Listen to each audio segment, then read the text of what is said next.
chapter 8 ngokukaLuka isahluko sesishiyagalombili. Kwathi emva kwalokho wayehamba imizi nemizana eshumayela ememezela ivangeli lombuso.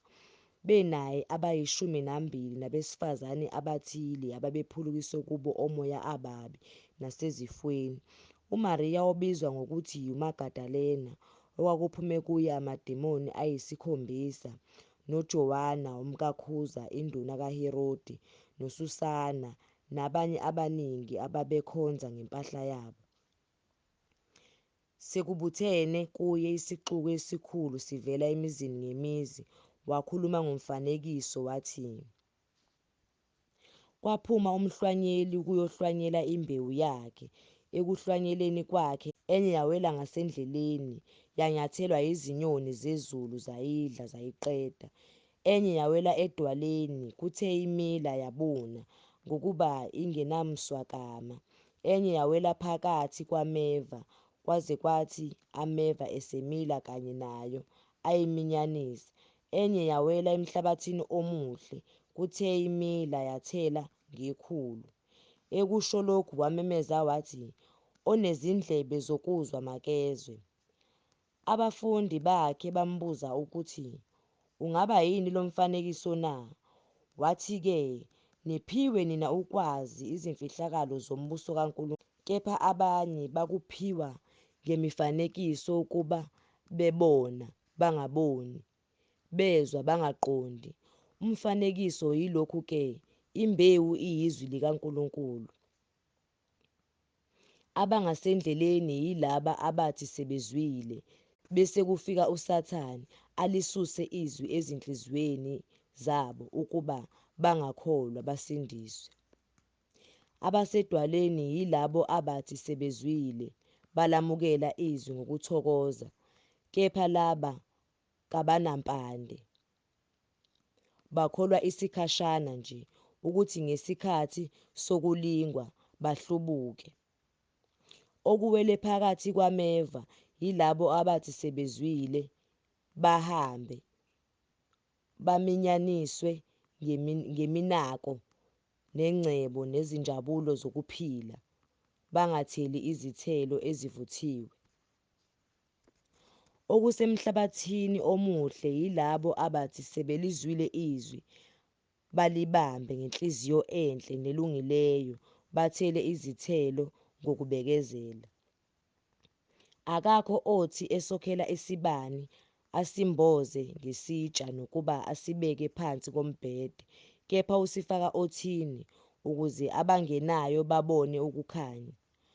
Ngokuba akukho okusithekileyo okungayikuhlaluka, nokuyisifuba okungayikwaziwa kube sobala. Ngakho-ke anobheka ukuba nizwa kanjani, ngokuba yilo nalowo onakho uyakuphiwa, kepha lowo ongenakho uyakwamukela nalokho athi unakho.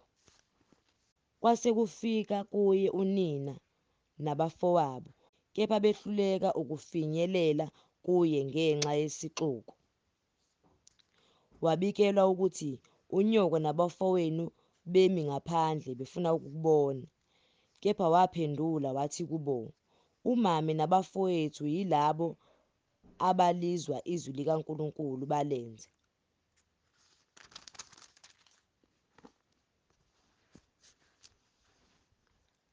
Kwathi-ke ngolunye lwalezo zinsuku wangena emkhunjini, yena kanye nabafundi bakhe, wathi kubo, "Asiwele siye ngaphesheya kolwandle." Basuka-ke.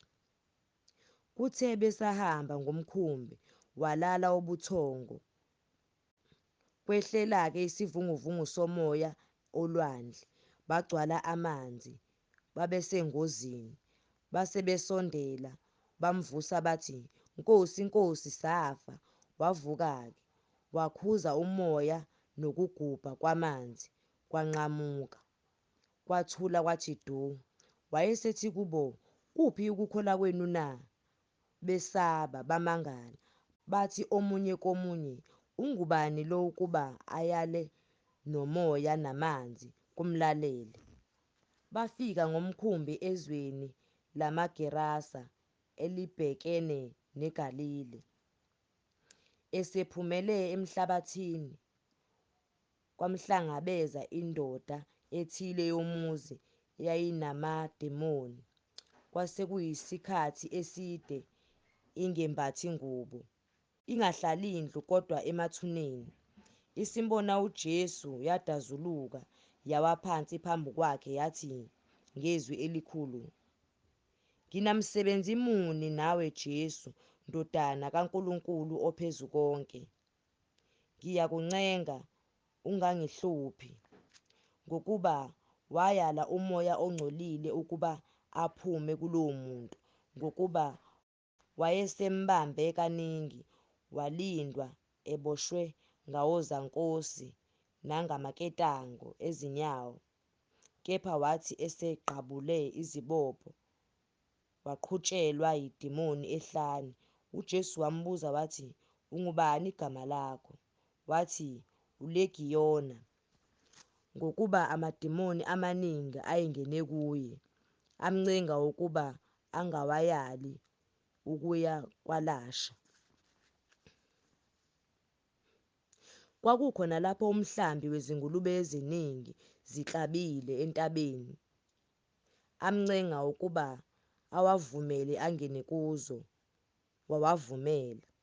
Aphuma-ke amadimoni kuye umuntu, angena ezingulubeni. Umhlambi wagulukudela eweni, waphonseka elwandle, waminza. Kwathi ababezalusa bebona okwenzekileyo, babaleka, bakubika emzini nasemaphandleni. Khona baphuma ukuyobona okwenzekileyo, bafika kuJesu, bamfumanisa umuntu okuphume kuye amadimoni ehlezi ngasezinyaweni zikaJesu embethe, esangulukile, bashaywa luvalo. Ababebonile babatshela ukuthi usinde kanjani owayekhwelwe ngamadimoni. Abantu bonke bakulelozwe lamaGerasa bamcela ukuba amuke kubo, ngokuba babephethwe ngokusaba okukhulu. Yena wayesengena emkhunjini, waphindela emumva, kepha indoda okuphume kuyo amadimoni yamnxusa ukuba ibe naye, kodwa wayimukisa, ethi, "Buyela ekhaya ulande ukuthi kungakanani uNkulunkulu akwenzele khona." Wamuka elanda emzini wonke ngokuthi kungakanani akwenzelwe nguJesu. Kepha ekubuyeni kwakhe uJesu isixuku samthakazela, ngokuba bonke babembhekile. Bheka, kwafika indoda nguJayiru igama layo, ingumphathi wesinagoge, yaziphonsa phansi ngasezinyaweni zikaJesu, yamncenga ukuba angene endlini yayo, ngokuba yayiyindodakazi eyodwa kungathi ineminyaka 12 yona isifa. Kepha esahamba, izixuku zaminyanisa.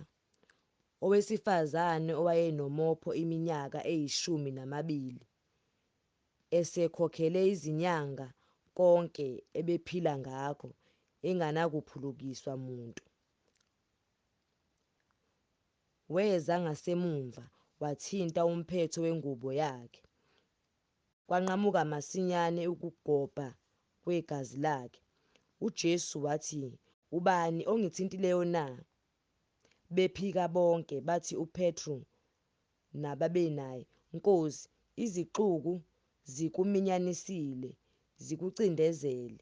Kepha uJesu wathi, "Ukhona ongithintileyo, ngokuba ngizwile kuphuma amandla kimi." Owesifazane ebona ukuthi akanakuzifihla, weza ethuthumela, eziphonsa phansi phambi kwakhe. Walanda phambi kwabantu bonke isisusa sokuba amthinte, nokuthi usinde khona lapho. Wayesethi kuye, "Ndodakazi, ukukholwa kwakho kukusindisile. Hamba, ube nokuthula."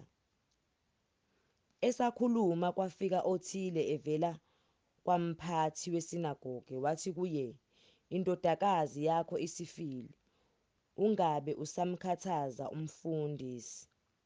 Kepha uJesu ekuzwa lokho wamphendula wathi, "Ungesabi, kholwa kuphela, izakusinda." Esefike endlini kavumanga ukuba kungene muntu naye, kuphela oPetru noJohane noJakobe noyise wentombazane nonina. Babekhala bonke beyililela, kepha wathi, "Ningakhali, ayifile, kodwa ilele." Bamhleka usulu, bazi ukuthi ifile. Kepha yena wayibamba ngesandla, wamemeza wathi, "Ntombazane, vuka." Wabuyela umoya wayo, yavuka khona lapho. Wayala ukuba inikwe ukudla, abazali bayo bethuka. Wabayala ukuba bangatsheli muntu okwenzekileyo.